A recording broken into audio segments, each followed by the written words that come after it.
Please, Mdou and Mikey, join me out here.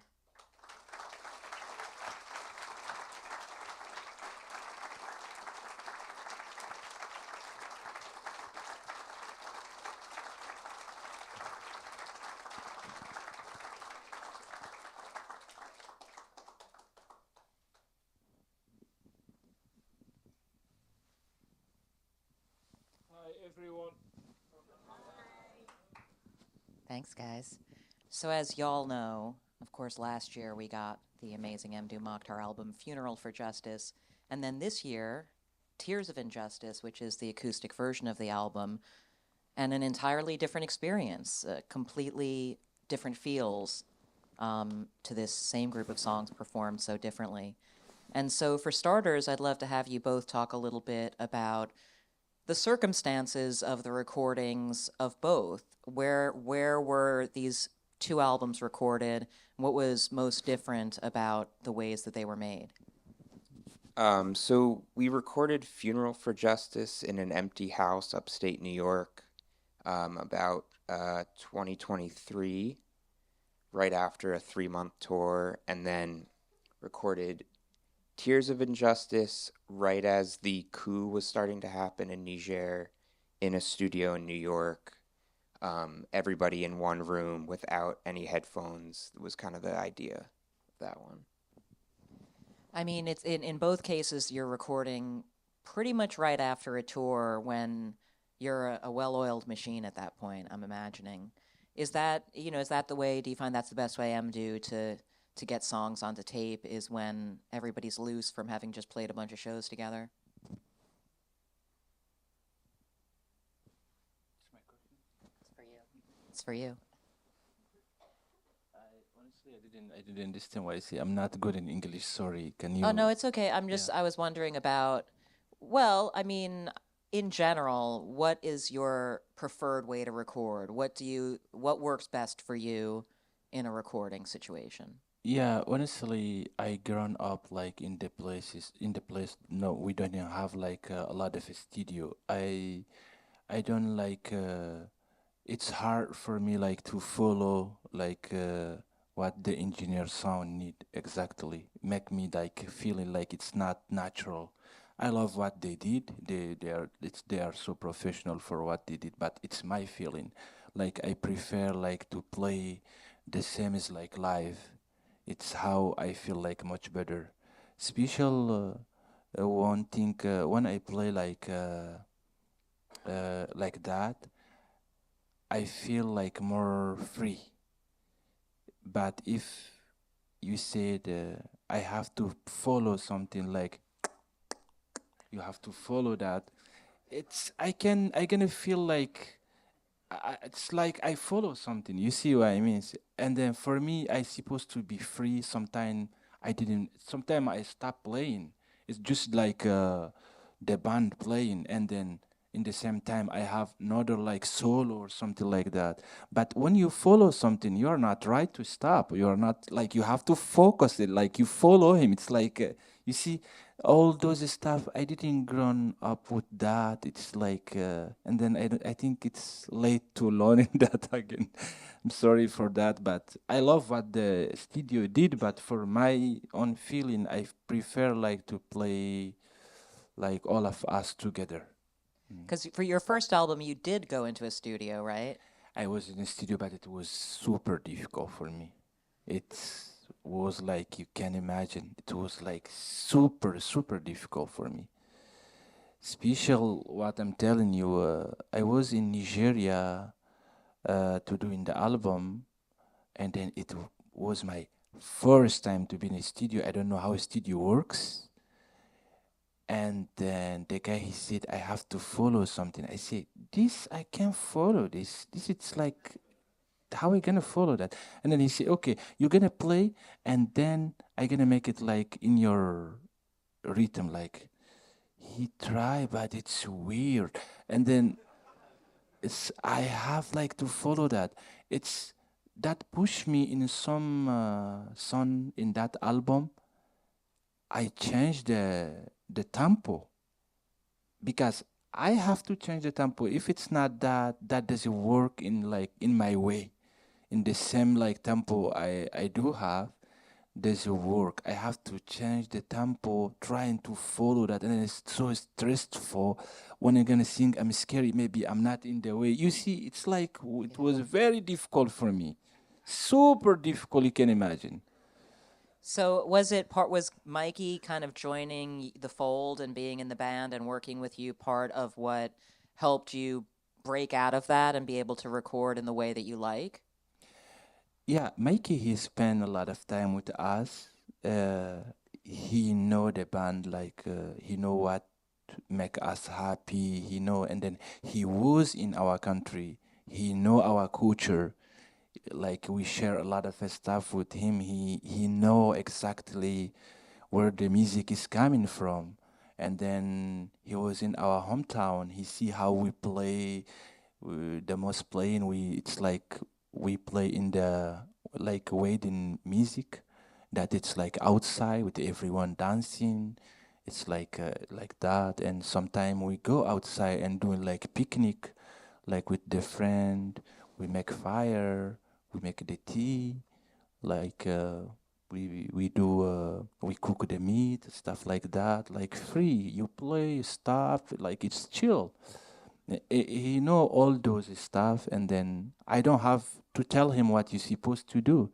It was his idea to go like in the bush, having like an empty house, no one there, and then it's just us, and we play like a band. Everyone is here. The drummer is here.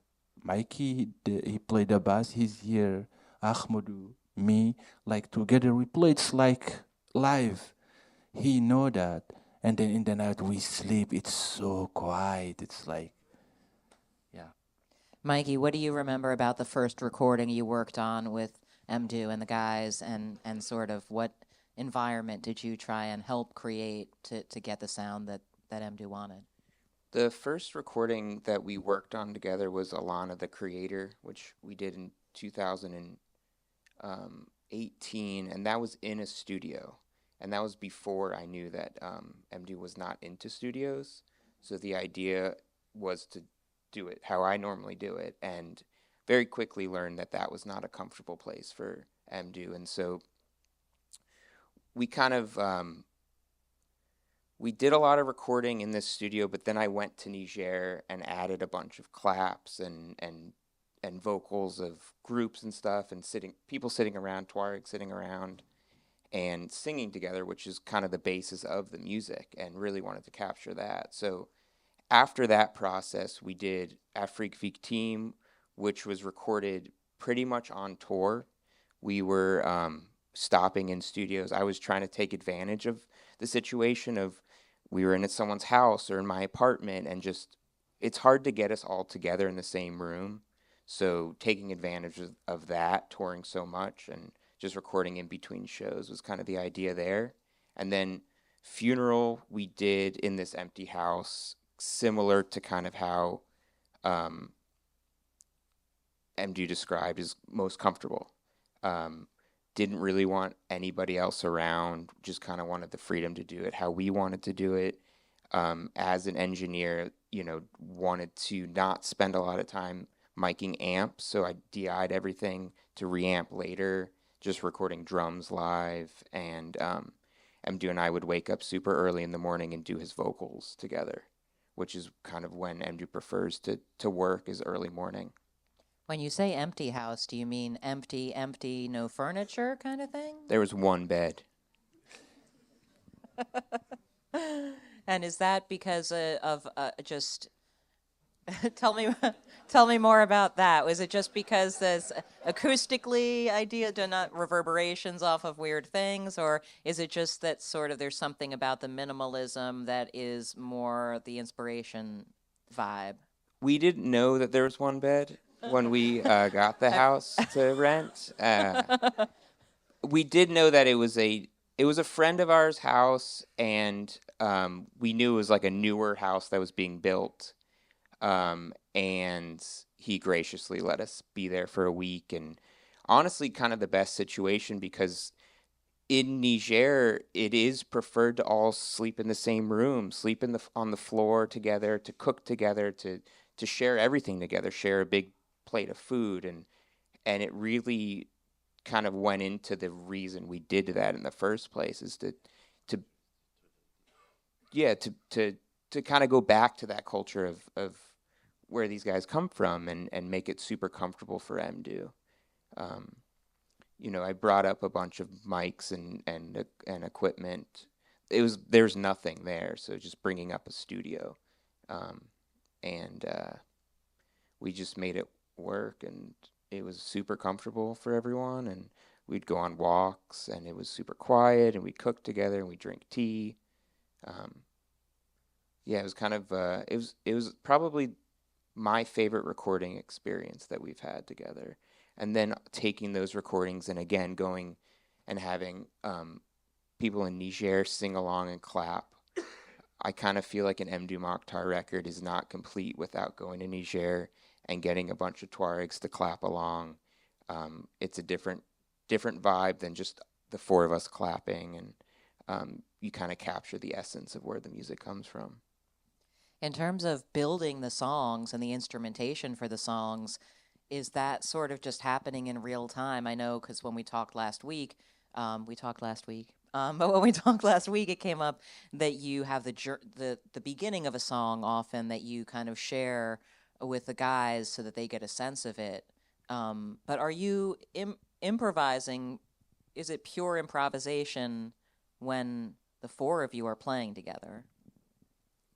Same as like a concert where there is like a cell, or there is the song structure, but it's expanded and played for 20 minutes, played for 10 minutes, and new things happen all the time. And that's kind of how we record it, is getting a very tight beginning, getting a very tight ending, and then I'm kind of tasked with chopping it up and kind of making it like this 20-minute thing, a 4-minute song, and kind of finding the best parts, finding the best Mdou solos. And it's a really fun challenge because we don't use a click track to chop it up in a way that feels coherent and not sounding like this was a chopped up song. Yeah. And so are there do-overs? I mean, are you trying things multiple times and then choosing which performance you like best? This is the first record we did 2 takes instead of 1, which was great for me. For Tears of Injustice. Oh, for Tears was 1 take of everything. Wow. And for Funeral, it was 2 takes of some songs we did once. But that's kind of how we do it normally, is just piecing it together. Yeah. Mdou, having lived with these songs for a while after Funeral for Justice, was it a different feeling, the same songs, different feeling when you were playing them acoustic? They become a different song almost. Yeah, it's kind of like different because sometimes when we play like with electric, we play like super fast. I can sing like the same as in acoustic. It's totally different because it's super fast. I can like it's hard for me like to get some note in my vocals how I supposed to sing because it's super like fast. And then I want to catch like I want to see how that album, how like Funeral for Justice look in acoustic, because I know, the word everyone has his taste. Yeah, it's how the work, it's how the live it is. Like someone his favorite's blue color, someone he prefer red, someone like it's that I'm try like to like have like the both crowd, if they need like to listen for the album like quietly, we have acoustic for that. And then if they want something like fast, we have funeral for justice for that. Like we make the album for two different like podium.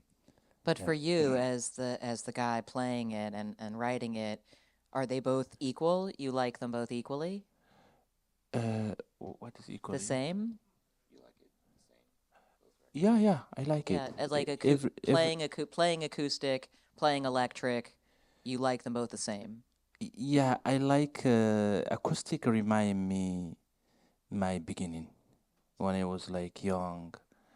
I started acoustic, and then to play like and then with electric, it's like for me when I play electric, special the most song I play, it's when you feel when you listen for that, you're gonna feel in my solo. It's what I play. It's like something coming from my heart. Like it's my feeling. Like it's how electric make me. Like I try to explain my feeling about like with my hand. What I yeah. I'm sorry. The English it's difficult for me. Yeah, You're doing great. yeah, yeah. What is It's your, tell me about your favorite electric guitar that you've ever had. it's the same electric I have the Fender Stratocaster. Yeah, Yeah. have you tried a few others and you like that one the best? I think I have something, when I start playing one guitar, she gonna be like one part of me. You know that it's like I feel like sad to change it to another one. I don't Yeah, know. you're Yeah, loyal. yeah. Honestly, like when I start with one guitar, I feel like it's mean to change this guitar. If it's like it's like I have that feeling. I don't know why.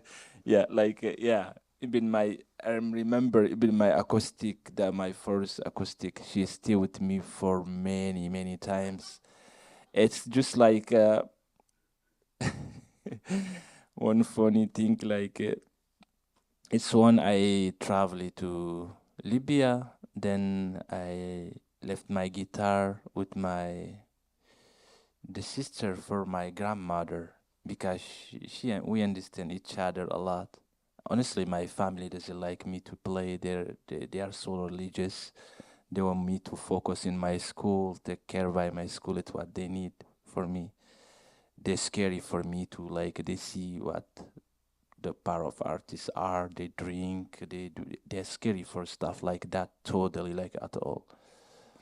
And then she understand me because she's very nice person. Yeah, she's very nice person. She died like one like 8 months ago. Yeah, Sorry. I feel so sad for that. Yeah, yeah. But you could leave the guitars with her when I to I watch them. I leave the no, just I'm traveling to Libya. Then I leave the guitar in her house. Like then one when the time for raining is coming, like it's this time in our country. This time it's like the time for raining. Then my guitar it's in the roof. She's supposed to take it and put it in the house, but she for her it's like it's okay. It's just and then my guitar it's like with a lot of water. Like the guitar come like that, you see. And then what is funny, like in the winter, when they're looking for like wood to make the fire, and then they break a little bit, like, and they make fire for that. For them, it's like they don't know they are from bush. You see what I mean? For them like guitar, it's like someone make it like with wood. It's not like so you okay. If I come, I can make one. For them, they doesn't know nothing about music. Like yeah, they break a little bit and then they make fire, and it's like it's so like when I Not the come make, I guitar. love that guitar. I call when I saw that, it was very like I was like very angry because I buy the string in Libya. I saw it when they sell the string. I buy the string. I didn't buy guitar in Libya. I saw the guitar, but I love my. I buy just a string stuff like that. And then when I come in home, you can imagine how I saw my guitar. It's like that, and it's bright. But it was okay. It was okay. It's fine. All of them, my grandma and her sister, and then like four of them, they are not in this world. It's just a memory. Yeah, it's how the life are. They are so funny. When I see how you break this guitar, they say, "Don't worry, we have another case we're gonna give you, and then you make a guitar. Don't worry for that. don't talk anymore." For them, I can make guitar. They're so funny, so funny. Let's talk about "Funeral for Justice," the song, and I think that's one of the songs that you're going to play in the performance coming up. What does that song mean to you, or what should we learn from that song? Funeral for Justice. He talk about what is going on around the world. Honestly, for me, the world is going crazy, totally crazy. And then what hurt me more? It's like in this time, in this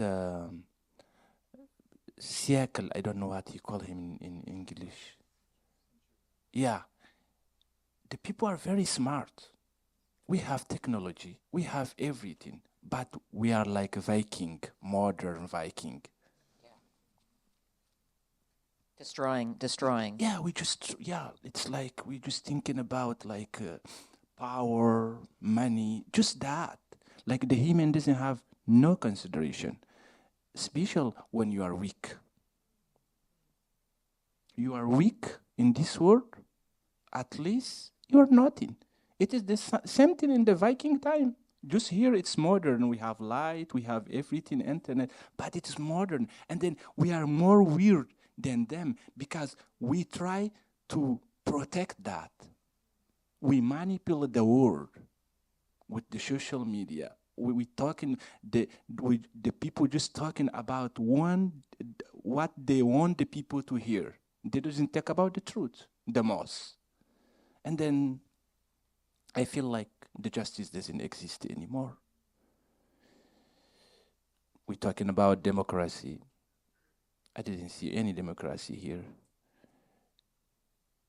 We like every time it's like game. Everyone want to be bigger. To do what? It's why I write like the song "Funeral for Justice." He's talking about stuff like that, talking about like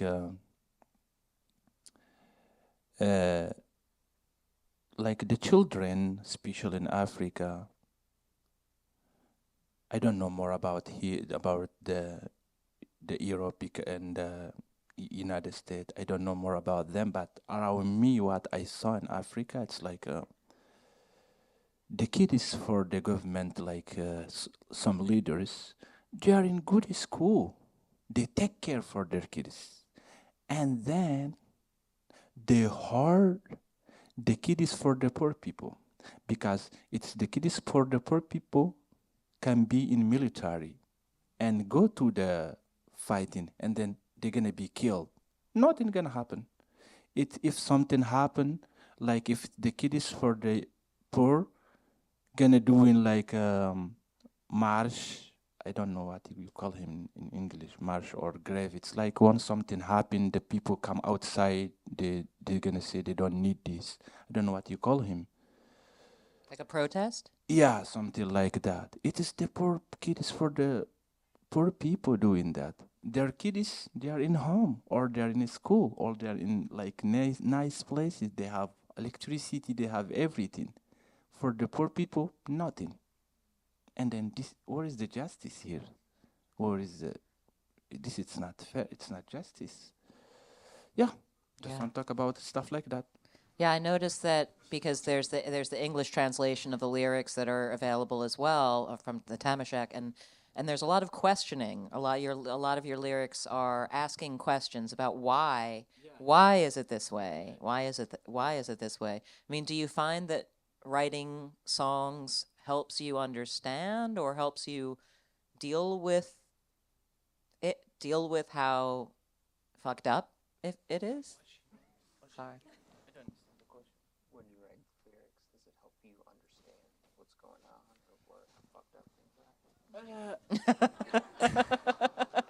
You're a good translator. Thanks, Mikey.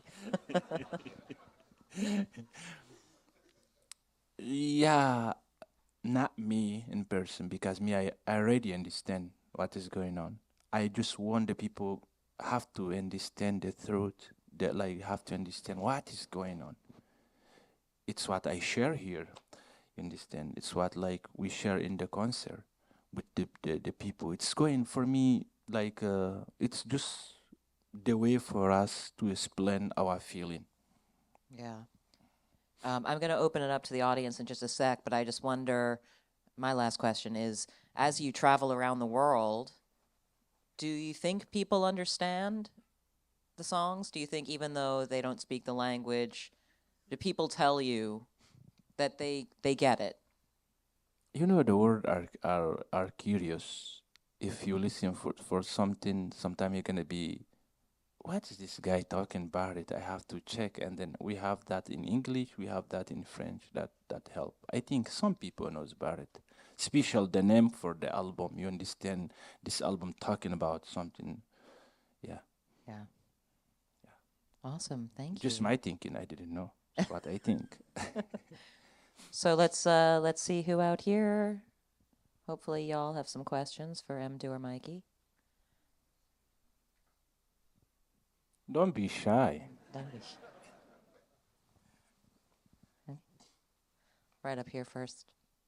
Hello. Thank you for coming. Thank you for having us. I wonder how you hold your hope. Does this make sense? What is hope? What is hope? Is it good? That's good. They're asking how Mdou holds on to hope. How do you hold on to your hope? Can you explain me about this? Yeah. Sorry. No, it's okay. This is a heavy question. Like, how do you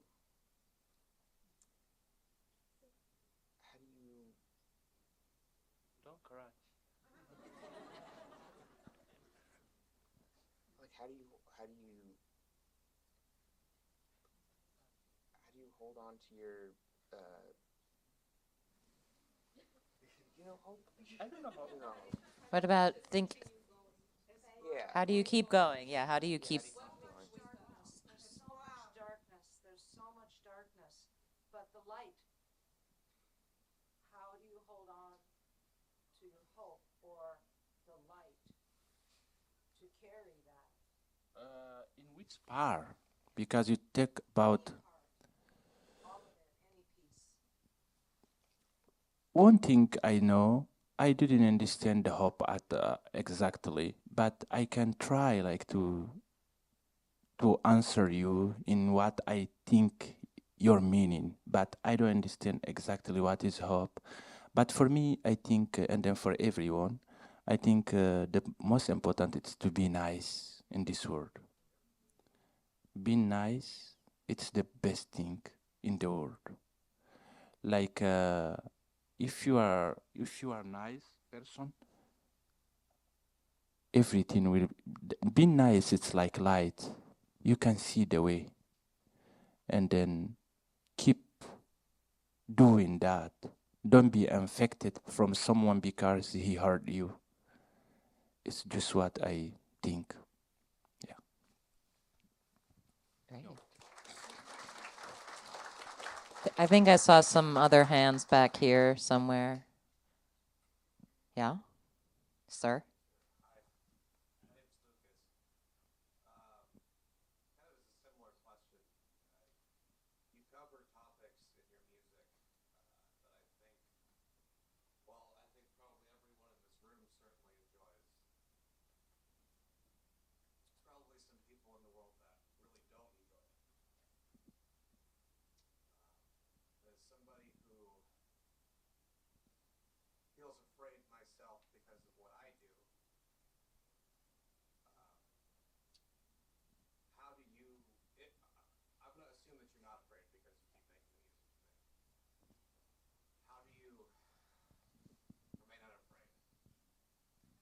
what? Remain like not scared about what you're singing about what you talk about. It's a very nice question. Honestly, what I'm thinking about it's so like it's something huge and very dangerous for me. To be honest, it's super dangerous. You can imagine for us, but the most important, it's true. What I'm saying, it's true. It's not lying. Because it's always like the same what you said right now. Like it's always the mean people doesn't like someone to tell the truth because it's like you tell their secret. You understand? And then that for me it's my responsibility to tell the truth for the people, like to know what is going around the world. We have to love each other. We have to thinking about ourselves because no one can survive for 300 years here. The most it's like 100 and something or last. We don't have the time to be mean. We don't have the time to hurt no one. We have to like be together and love each other and help each other. If you have like 100 house, you're gonna sleep in one house, and then in the one house you're gonna sleep in one room, and then if you have 100 pants, you're gonna wear one. If you wear three, we're gonna say you're crazy in the same time. Yeah, that means sharing. It is the most important. Help someone, you can feel much better. Special, we said no price to to like the smile doesn't have the price. Like giving the smile to someone doesn't have the price. And then it's what we're supposed to do, all of us. It's better to make someone cry. You make someone smiling, you feel it in your heart. You feel that smiling he did, you feel it. And then if you make him cry, even if you go, that thing gonna follow you. You're gonna feel it. You're gonna feel his sound. You're gonna feel it. Even if you didn't say nothing for no one, you're gonna feel it. We have to be nice. Yeah, we have to tell the truth, even that gonna, it's like scary. Straight back there. Yeah, you right there, sir.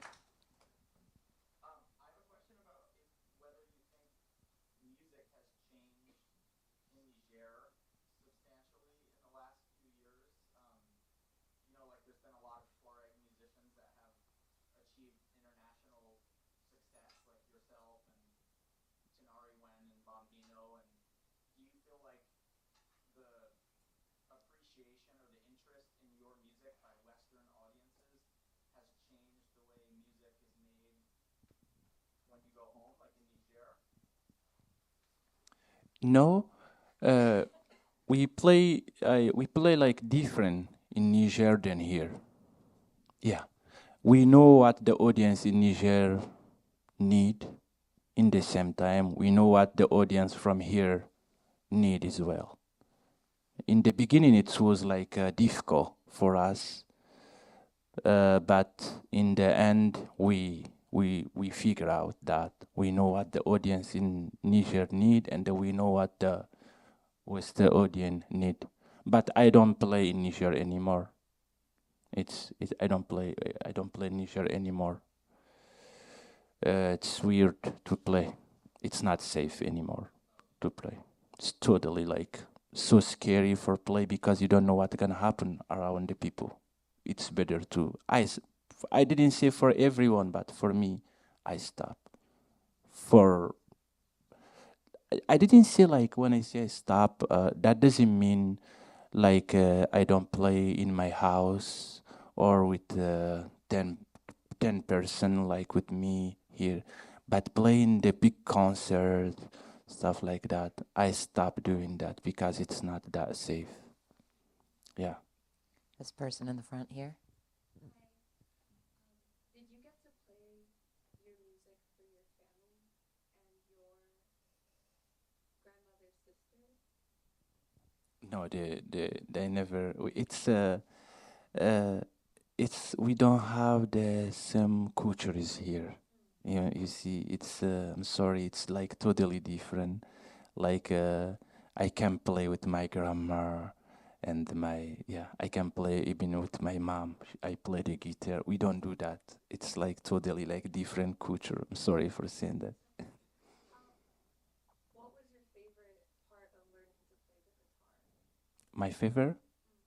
My favorite what? Your best moment learning to play guitar? Learning playing guitar for me, it was like too difficult. I'm left hand. We don't have a store for selling the instrument in Niger, and then in the same time I didn't have no support in home. Then I'm super young. It's difficult at all, but I love the guitar. Like I do my best, like to learn, and then I don't have no one to teach me how to play. It's how I built my first guitar. Maybe you hear about that in the internet or something like that. Yeah. I will say, though, that to that question about music changing in Niger and related to what you're saying, there is a really cool scene of young musicians playing similar to how Mdou is playing. They're copying the way that he's playing, and it's really cool to see how Mdou hears and playing like Van Halen and in his own way, and these people, these young kids, playing how Mdou's playing like Van Halen in their own styles, and it's really amazing to see kind of the progression of that stuff. And since I've been going over there, it's amazing. Just want to make sure I'm not missing this side of the room. But yeah, you there.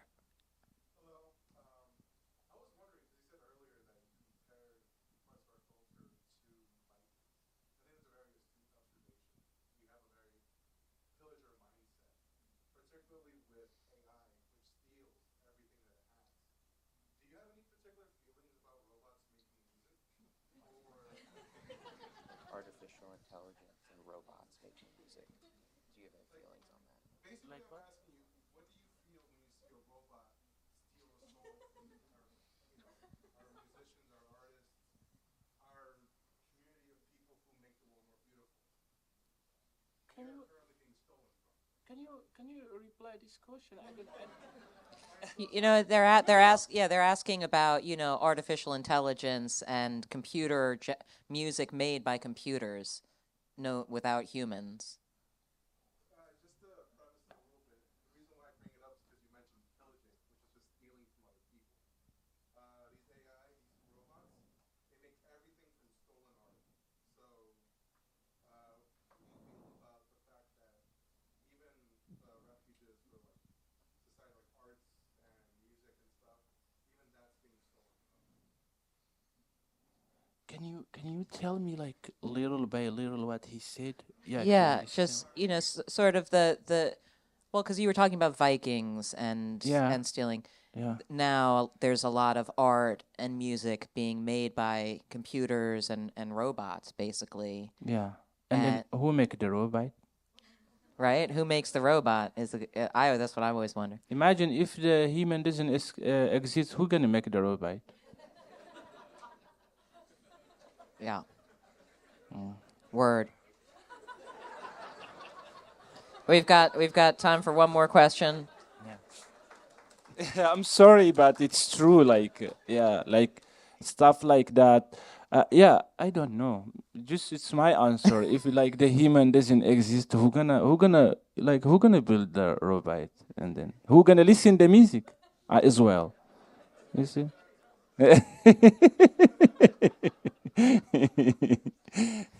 All right, last question. Right here in the front. Mikey brought up Van Halen. Do you enjoy Western international? I love Van Halen, man. I love him. Don't ask me if I love him or not. Van Halen, Jimi Hendrix. Woo! It was in 2016. I don't know. I don't know Van Halen before because we don't have much internet the same as here. I grown like in the desert. We don't have. We have just. I think when I was young, like in my city at all, we have one TV,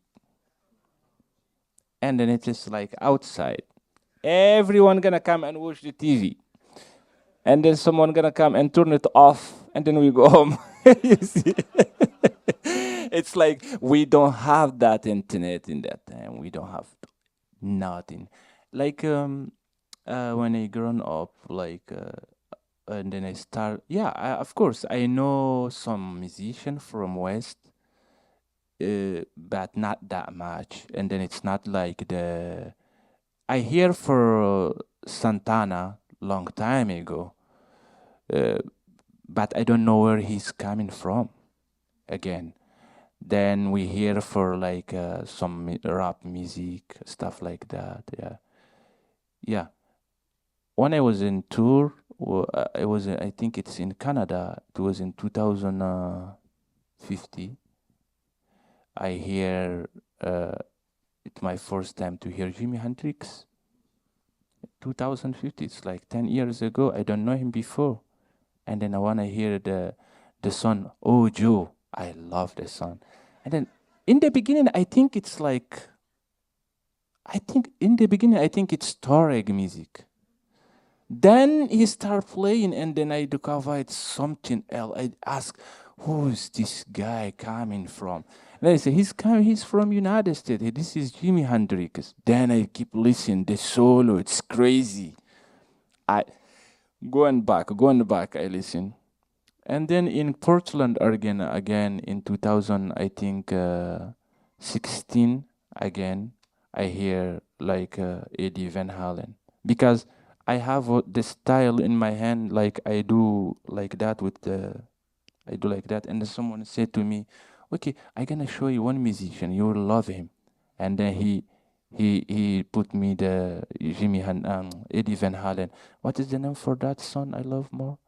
Jump. Yeah, very nice song. Yeah. All right. Well, thank you so much, y'all, for the questions. And thank you, Mdou and Mikey, for the conversation. We're going to clear out for a sec, and then they'll come back and play some songs for you in just a sec, all right? Thank you so much. Thank you so much. And then I'm sorry for my English. I